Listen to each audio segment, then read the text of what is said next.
সবাইকে নববর্ষের শুভেচ্ছা জানাই। গিয়েছিলাম চট্টগ্রাম বিশ্ববিদ্যালয়ে, আমার প্রাণের ক্যাম্পাস। এই ক্যাম্পাসে রয়েছে আমার হাজারো স্মৃতি। আবারও চলে আসলাম 14ই এপ্রিল। অনেক বছর ধরেই পয়লা বৈশাখে বের হওয়া হয় না, তো আমি আর ফারিয়া আজকে চলে আসলাম ক্যাম্পাসে। সকাল সকাল বাসা থেকে বের হওয়ার আগেই কিন্তু আমরা ভালো একটা ব্রেকফাস্ট করেছি, আসলে বাঙালি খাবার বলে কথা।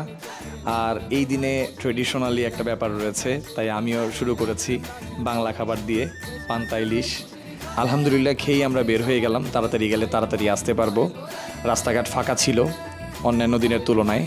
35 থেকে 40 মিনিটের মধ্যে আমরা পৌঁছে গেলাম চট্টগ্রাম বিশ্ববিদ্যালয়ের প্রাণের প্রিয় ক্যাম্পাসে। ক্যাম্পাসে প্রবেশ করতেই মনটা ঠান্ডা হয়ে গেল, কারণ এখানেই জীবনের অনেক কিছু শিখেছি।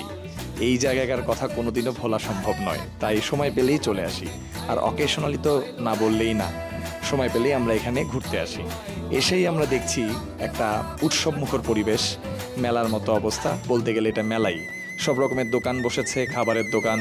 আমার মনে হয় গত কয়েক বছরে এরকম হয় নাই। আমরা সকাল সকাল গিয়েছি বলে অনেক মানুষ কম দেখেছি, তবে যখন আমরা বের হচ্ছিলাম অনেক মানুষই আসতেছিল, কারণ বিকালে এখানে কনসার্ট হবে, প্রোগ্রাম হবে, সব কিছু মিলিয়ে অন্যরকম একটা পরিবেশ। সো আমরা বেশ কিছু সময় থেকে অনেকগুলো ছবি তুললাম, ঘুরে ঘুরে দেখলাম। ঠিক তখন মনে হলো যে আমাদের দুপুরের খাবার কোথায় খাওয়া যায়। তো আমরা দুপুরের খাবার খেতে চলে আসলাম ব্লু লাউঞ্জে।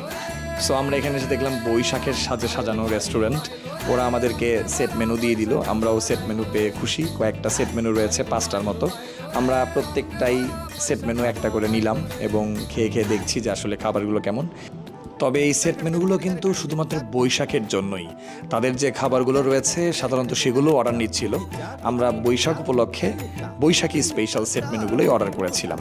ধন্যবাদ সবাইকে, ভালো থাকবেন, সুস্থ থাকবেন। আবারও নববর্ষের শুভেচ্ছা জানাই। আসসালামু আলাইকুম।